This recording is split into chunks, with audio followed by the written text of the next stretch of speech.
Hello, I'm Heather. And I'm Ryan. And we are the Boxcard Gamers. We play boxcard games. In every episode. Let's get into it. Hello and welcome to Boxcard Gamers. This is round 9 of Would You Rather? Here's how it works. We have a set of cards. On each card are 4 Would You Rather questions. I will ask Ryan each question on his card. If he picks the same answer I did, he gets a point. If not, he gets 0 points. Then we pick a new card, and it's my turn. Caveat: no more than 1 point and no fewer than 0 points may be awarded per question. Again, the game we are playing is called Would You Rather. It is by Zobmondo and is available for purchase on Amazon. Link in the show notes. They are not a sponsor. It should also be noted that we are playing a modified for podcasting version of the board game, aka regular Would You Rather. The current running score is Ryan 21, Heather 22. Woo!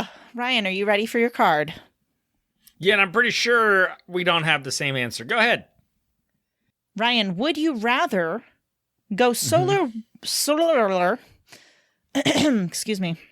Would you rather go solo whitewater rafting blindfolded or go hiking along a mountain cliff 4,000 feet high on a path that is only a foot wide? So, first of all, I want to say, both of those. One of those is a surefire death sentence. Than the other one. I don't know that either of those are a surefire death sentence. Imagine solo whitewater rafting, blindfolded, and you flip your raft. You can't see when you're about to hit the water, so you're going to react to take in a breath, and you might react at the wrong time. And as you submerge yourself into the water, and you inhale, drown, and you die. 90% chance of dying. If you're on a foot-wide path, you can still shimmy along like this. There's no guarantee you'll fall. So, unless a large gust of wind comes by. That's a lot of great demonstration. I love all the physical acting that you did to show me all of those things. And I think you have an excellent point. But if I'm on a mountain cliff 4,000 feet high, on a path that is only a foot wide, I mean, I might belly crawl that just to feel safer. But that's a terrifying concept to me. I don't think you're scared of heights. Right. Being up that high, I mean, I'm not like particularly scared of heights, but I feel like I would be terrified. I mean, I would eventually starve to death because I'd be too terrified to move. At least with the whitewater rafting, I might not die. It's really a toss-up, actually. Ryan, what is your final answer? Yeah, I caught on to that fucking charade.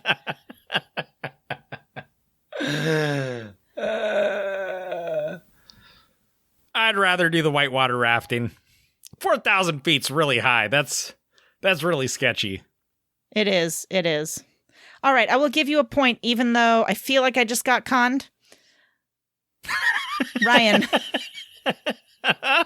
would you rather, as a man, forget your spouse's birthday or buy a dress for her that is 3 sizes too big?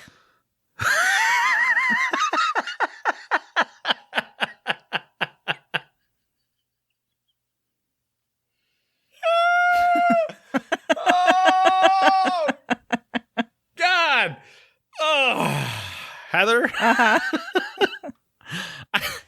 I think I'd rather get the dress because I think I'd get in less trouble than forgetting her birthday. At least it's the thought that counts. And hey, we can always return it and get the right size dress. See, there's a simple solution in that one within the spirit of the game. Well, Ryan, question. How do you think realistically Rebecca would, like, if you were like, I got you this dress and she tried it on and it was too big, would she really be that upset with you? No, not at all. Yeah, it's like ditto over here. I would not be upset if he got me clothes that were too big. Mm-hmm. I honestly... She might make fun of me for it. Mike never remembers my birthday. He's never remembered it, and we're still married, like, going on however fucking long it is now. Should I start shooting him reminders? I think he's remembered it the last 2 years. Maybe you should, just to be on the safe side. Could you imagine on the 4th, I'm like, hey, Mike, Heather's birthday's tomorrow. He's going to be like, what the fuck has she been telling you? No, but he's legitimately full-on forgotten my birthday. And then I think what happens is his mother, because his mom, my mother-in-law, is like a steel trap. She remembers every birthday of like every person she knows. So she texts him a little reminder. Don't forget that it's Heather's birthday today. Because she knows that he will forget. I've just finally got him to remember the dates of our children's birthdays, okay? It's taken him almost 10 years. But I would never, ever let him forget that. So he definitely gets the reminders. I got lucky with the girls because their birthdays fall on very, like, easy to remember days. Otherwise, I would probably be the same way with them. Like, if they were born, like, June 21st, I'd be like, I don't know. Dads. Gotta love them. Ryan. Yes. I agree with the 3 sizes too big. You're getting a point for that one. Let's go on to the next one. Okay. Would you rather have no short-term memory or no long-term memory? Well, how does that work out? If you have no short-term memory, then wouldn't that mean you have no long-term memory? Like, you wouldn't be able to remember anything. Well, so no short-term memory. I kind of think of somebody that's in like final stages of Alzheimer's, where it seems like they have all these memories of the past, but like they don't know that they're talking to like their own son. In the moment. But like, okay, so like, let's say today I got like, it was like, bam, no short-term memory. Uh-huh. I can remember everything prior to that moment, but then from then on, does that mean like I like literally won't be able to remember anything from this point for the rest of my life? You're like Memento. Whew. Okay, then, that's a great example. I think I would go with the long-term memory, like, because at least I could remember chunks of time, and as time went on, like those memories that matter with the people that matter will be there. And all the stuff like super far gone that's already happened, like you and I wouldn't be able to shoot the shit anymore about like, the funny times, because I'd be like, I don't know. And then you could just remind me all the time, and I'd be like, oh, that's hilarious. I can't believe you did that to me.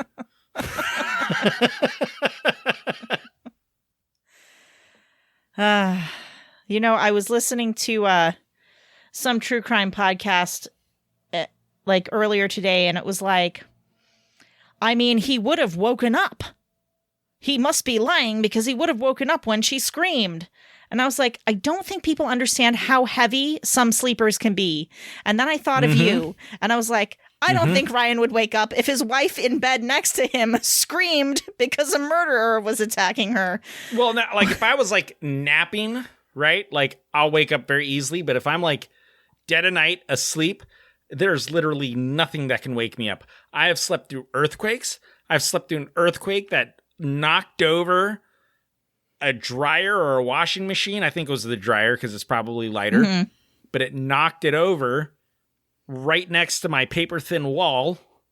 I've slept through a gunshot right below our second story window.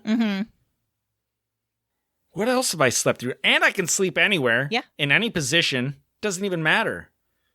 What was the question again? I don't remember. I don't know. I think I just went on a total non sequitur. Something you said reminded me of this. It seemed to make sense in the moment, but I bet when I listen again, I'll sound like a random weirdo. That's fine. Oh, short-term memory or no long-term memory? Okay, so I'm going to go with the no long-term memory. That is... Because I think that'd be easier to handle than no short-term memory. That is the correct answer, and you're on fire. You have 3 points. Whew. 3 points. Awesome. Hopefully I get you on this next one.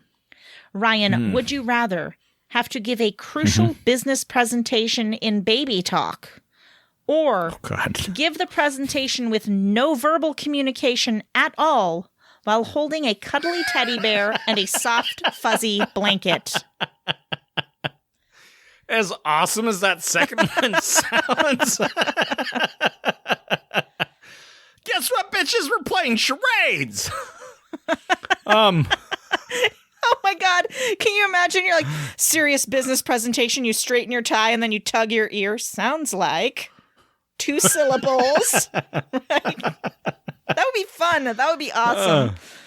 Imagine, put a whole business presentation. Ooh, that would suck. I'm going to go with the baby talk because at least I could do the presentation and look like a jackass and sound like a jackass.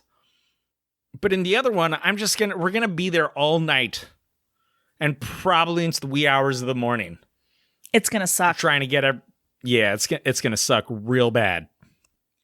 Ryan, you swept that. 4 points.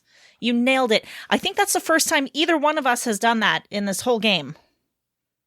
Which that is amazing. Does not bode well for me coming up on this next round. Heather? Would you rather fall down 20 wooden steps while dressed normally or fall down 40 concrete steps while wearing a football helmet, knee pads, elbow pads, and wrist guards? Ryan, I think I know which one you pick. I'm pretty sure we have a different answer here, but I want you to hear me out before you jump down my throat.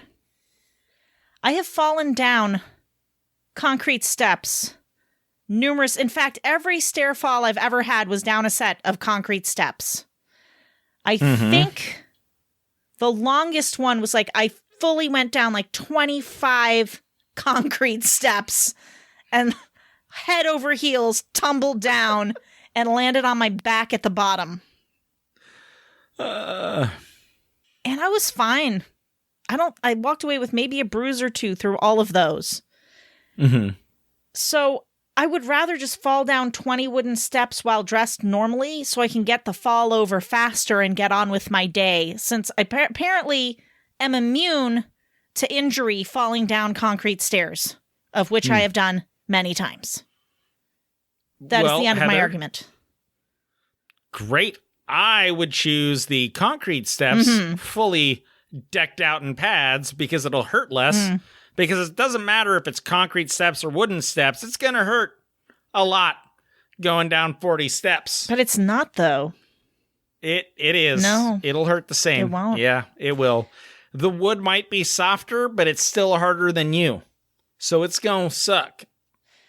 Either way, I might as well be prepared for it. But you just ignored my Boy entire Scout. explanation. It won't hurt me. I mean, I understand why you picked the football pads. I'm not arguing with you. I'm just saying I can fall downstairs and it not hurt because I know how. Okay, I've got this shit it's down. 40 steps, Heather, and you'll hurt. You know what? Heather, do you need to be studied for your superhuman abilities of being able to fall down steps unscathed? Listen, I swear to God, I could have been a stunt double.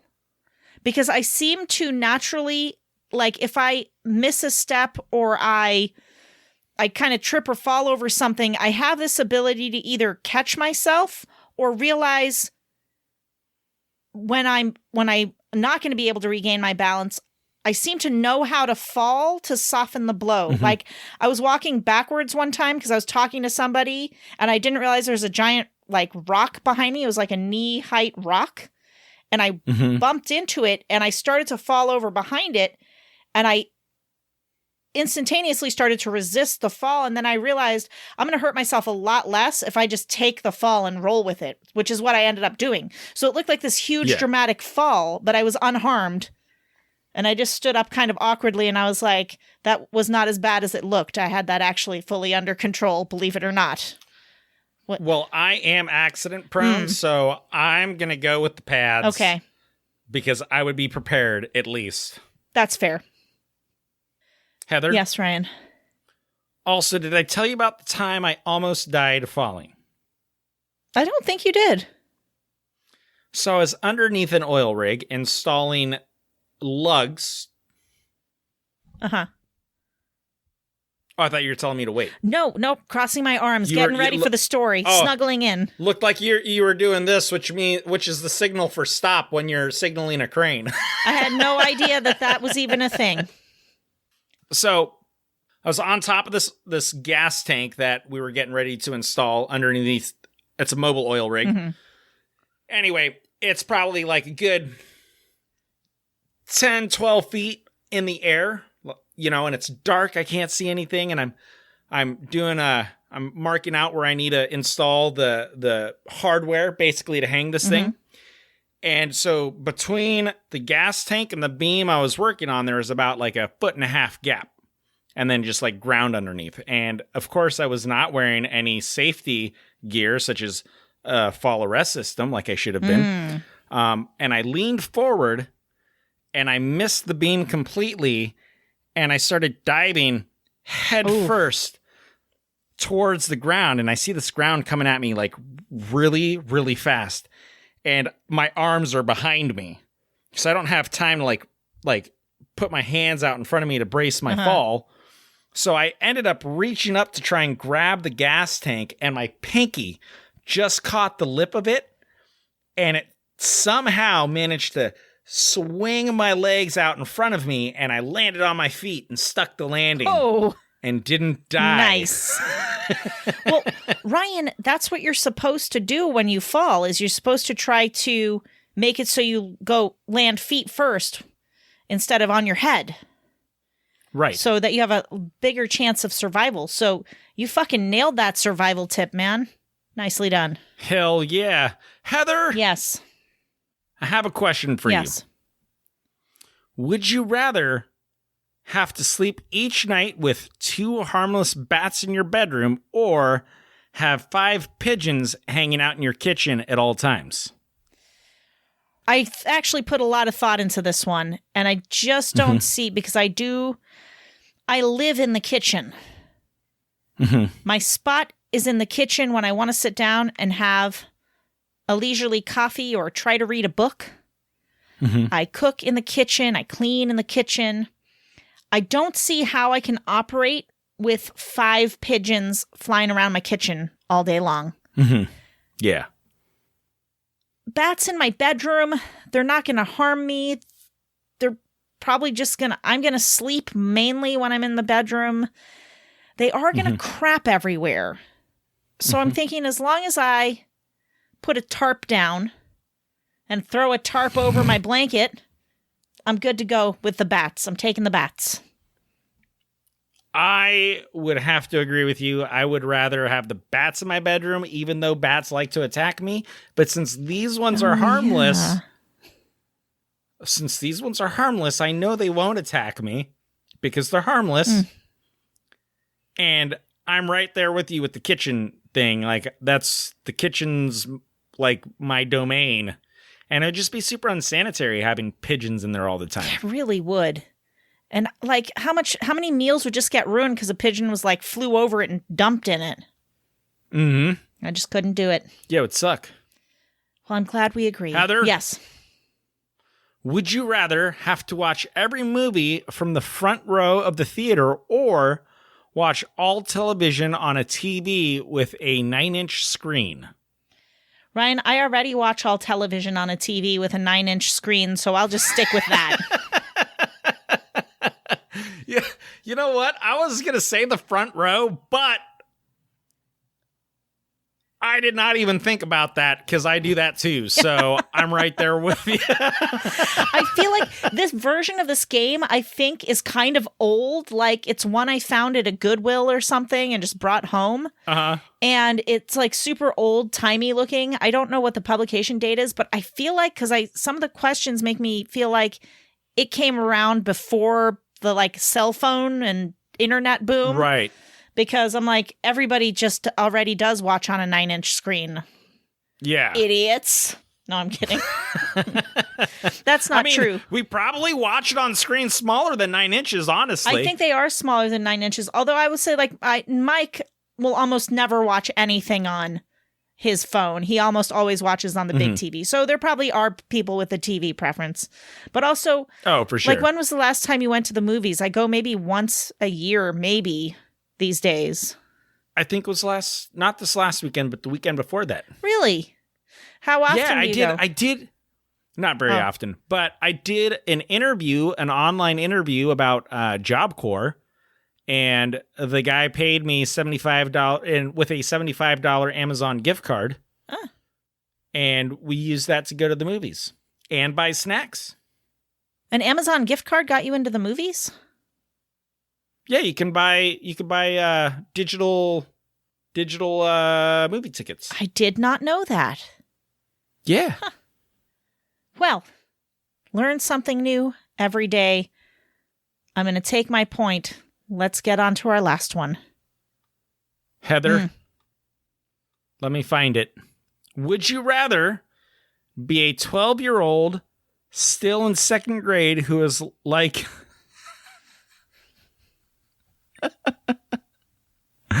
Heather, would you rather be a 12-year-old still in second grade who is liked by your 8-year-old classmates and your teacher, or be a 12-year-old in college who is brilliant but considered a total freak? Ryan? If you'd asked me that question when I was 16, I'm sure that I would want to be a 12-year-old in second grade in second grade who's liked by my 8-year-old classmates. I think I would prefer that. But at this stage of my life, I would much rather be a 12-year-old in college and everyone just thinks I'm a freak. Because you know what? I'll at least have my parents. They're going to be driving me back and forth. I'm going to be staying at home. It's going to be fine. And they don't think I'm a freak. Ooh, they would have to relocate. Because you probably got into a really good college at 12 years old. And I'm going to become a bajillionaire. So they would have to move to Boston. I'd become a... And then you'll be all those people's bosses. No, I might be in Caltech, though. Okay, whatever, Heather. Anyway, that's neither here nor there. I will tell you that I was the 12-year-old in second grade.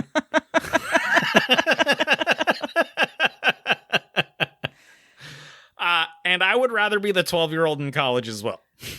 Most excellent. Well, Ryan, that puts us at a tie, 25-25, and you won the round 4-3.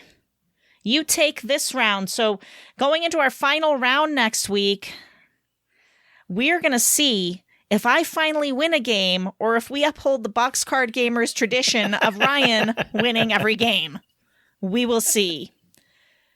But until then, have a wonderful... You know what? I'm going to look up synonyms right now because I want this to be good, okay? No, I don't want to try to pay for something. I hate the iPhone.